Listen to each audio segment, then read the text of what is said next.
many of you. Now we're going to move on to talk about Twitter. And if you have questions, go ahead and please send them in through the chat window. I know we're covering a lot of ground and I'm moving pretty quickly. Some of you are familiar with these accounts and maybe are already using them, and that's great. And some of you may not be. So if you have questions, please go ahead and send them in, and we'll try to answer them as we go or towards the end of the presentation. Now again, on Twitter, you can have a couple different types of accounts. You can have an individual account as Danielle Leach, or you can have a business company account. In this case, the example is More Visibility. So here's what the More Visibility Twitter page looks like. There is not much opportunity for Twitter to be able to really brand or describe your business or your company. Twitter is a very fast-paced, time is of the essence, short snippets of information that typically are tied to current events or relevant information for that point in time. You can include pictures and videos as part of your tweet. However, you're not visually going to be able to see it, or the followers of your information won't be able to really see it.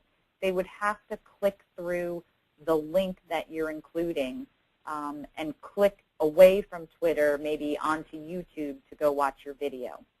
So it's really more of a text platform, and one of the biggest challenges here on Twitter is each tweet or post that you're making is 140 characters or less, including spaces and punctuation. So as I mentioned, it's very short and sweet and to the point, but it's very fast-paced. And so you really need to think about Twitter is a highly, highly popular channel. There are a lot of families and moms that are using Twitter and engaged in Twitter. A lot of bloggers are on here. I think there's good opportunity for many of you to participate, but I will give you fair warning that if you are not going to be consistent and keep up with Twitter in a very real-time basis, then this may not be the right channel for you. So whereby on Facebook, there's a little bit more of a lag time and delay in terms of when people would expect you would respond and in terms of how frequently they would expect or that you should be posting and updating your page. Twitter is now. It's fast, it's now, it's sense of urgency.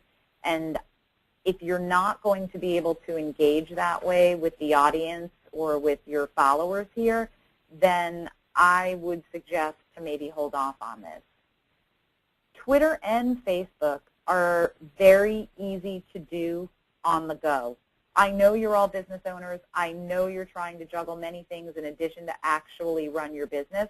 So I don't expect that you have tons of time to be sitting there managing social media all day. Twitter and Facebook both have apps for BlackBerry, Droid, iPhone, and iPad, which make it really easy to maintain, update, and monitor on the go. So if you don't mind keeping your Twitter page active and monitoring responses and really work this channel, I think it could be valuable. But if not, then I would forego this one.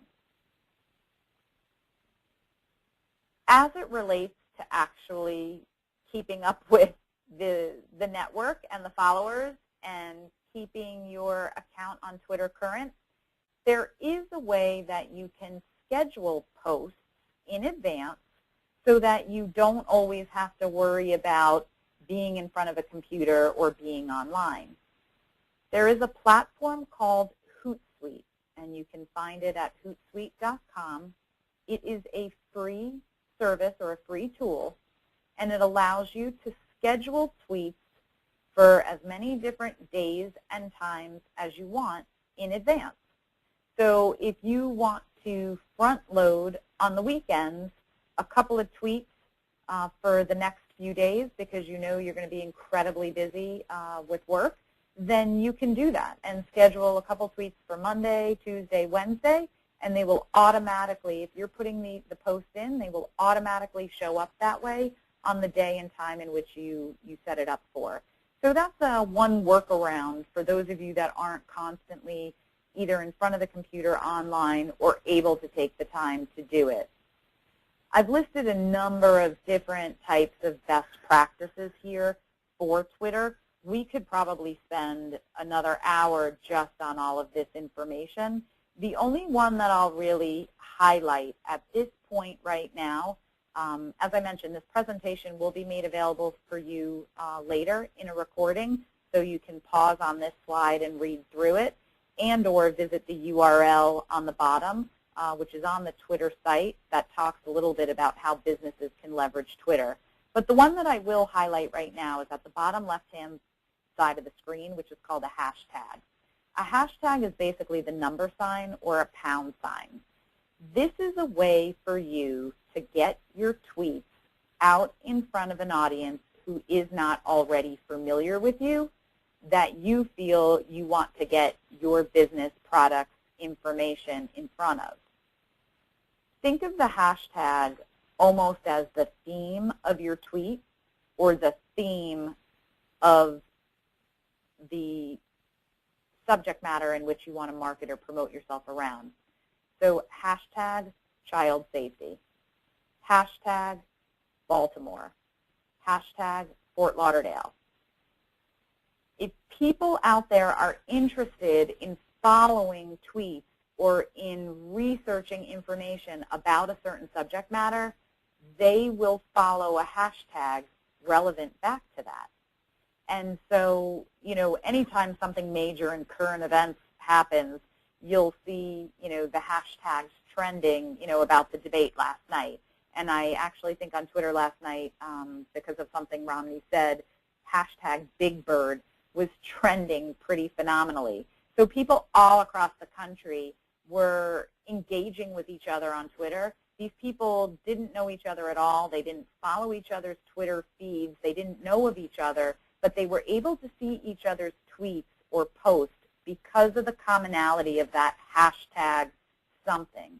So when you're making your posts or your tweets, consider using a hashtag within that 140 characters. So now I'm really taxing you to get creative in a short space here.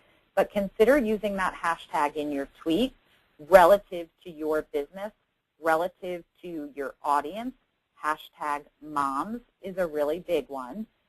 But if you're local, you also might want to do hashtag the city, hashtag the county, hashtag the geographic area in which you serve, because people are following that. And so they might see your tweet, find it interesting, share it, and then follow you. So now they're seeing everything that you're posting in the future. And that's how you grow your visibility on Twitter, is really through those hashtags. You can also participate in something called Twitter chats.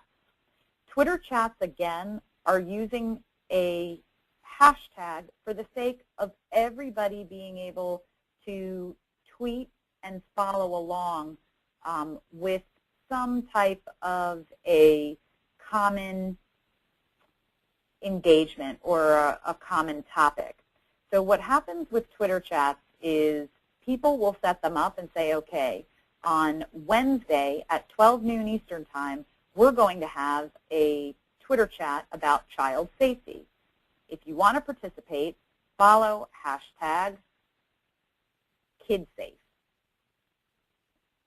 Wednesday at 12 o'clock, you would log into your Twitter feed and you would search hashtag KidSafe, and I'm totally using this as an example and making it up, but you would use the search box on Twitter, type in hashtag KidSafe, and you will now see all of the interaction that's going on for that topic. Usually there's a moderator for the Twitter chats, so somebody takes the lead and will pose questions, and we'll type out Q1 and then put a question in. And then anybody following the hashtag is typically open to provide information, feedback, answers, or additional questions from the first one. So as long as every time you're tweeting, you're including that hashtag, everybody following this Twitter party will see it. So it really is a very interesting way of engaging with an audience that has common interests, common goals, common businesses. It certainly would be a way in the future that IFCS members would be able to engage with each other, or that could all combine together to be able to engage with the Twitter universe as it relates to your industry. There's also two ways to advertise on Twitter called promoted accounts. That's basically suggesting to people that they follow you, or promoting a tweet. That's basically pushing your tweet in front of a certain audience that you define, regardless of if they're following you or not. There's also advertising opportunities on Facebook as well, but again, this is taking it to a different level and will cost you some money.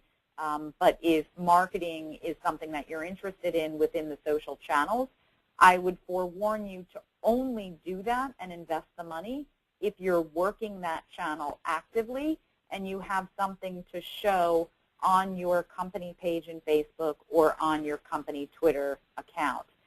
If you don't, then I wouldn't waste the money doing so.